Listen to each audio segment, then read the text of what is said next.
दिल्ली को जब हम देखते हैं तो दिल्ली तो बहुत कम उम्र में ही बूढ़ी होती हुई दिख रही है। दिल्ली ने हर दौर में नया जन्म लिया। कांग्रेस का जब शासन 98 में आया, दिसंबर 98 में, तो दिल्ली का पुनर्जन्म शुरू हुआ।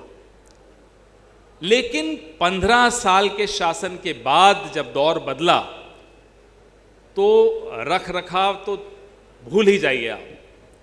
जो कायाकल्प हमारे कई लोग जो यहाँ मंच पर बैठे हैं इन लोगों ने की थी, वो अब लगभग खत्म हो गई। नया कोई मेट्रो आपको नहीं दिखेगी कि नई लाइन जो हम अप्रूव करके गए वही चल रही है। नए फ्लाईओवर नहीं दिखेंगे आपको। और झूठ सोशल मीडिया पर अगर किसी में प्रतियोगिता होती है आपस में तो मोदी और केजरीवाल में होती है।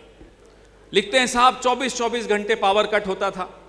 मुझे अच्छी तरह याद है कि दिल्ली में जब कांग्रेस की सरकार थी तो लोगों ने इन्वर्टर बेचने वाले, एक एसोसिएशन थी जनरेटर और इन्वर्टर बेचने वाले, वो शीला जी से मिलने आए, बड़े परेशान, बड़े मायूस कि साहब हमारे इन्वर्टर और जनरेटर अब बिकने बंद हो गए, तो इस पे ज़रा जीएसटी कम हो, इस पे टैक्स, तब वैट होता था, इस पे वैट कम कर दीजिए तो शायद हमारे इन्वर्टर बिकेंगे। ये हालत हो गई थी दिल्ली की, इतनी सुधार दिया था बिजली को। अब ये आकर झूठ लिखते हैं कि 24-24 घंटे के पावर कट होते थे, अब नहीं होते। लोग भूल गए थे कांग्रेस शासन के वक्त पावर कट क्या होता है।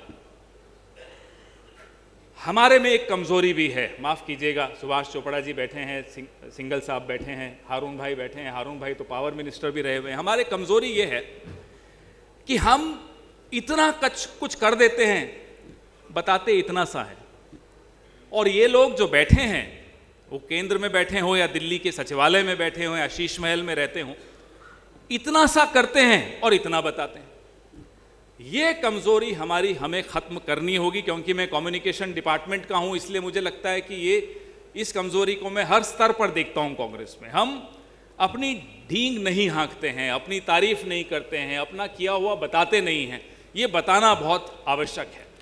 और मुझे लगता है ये जो न्याय यात्रा, देवेंद्र यादव जी, आप जो ये न्याय यात्रा की बात आपने शुरू की, मुझे लगता है बहुत अच्छी है, क्योंकि इससे हम उस वक्त की दिल्ली, कांग्रेस वाली दिल्ली जो आपने नारा दिया, बहुत अच्छा नारा है, कांग्रेस वाली दिल्ली और आज की दिल्ली में जो अंतर है वो भी दिखा पाएंगे।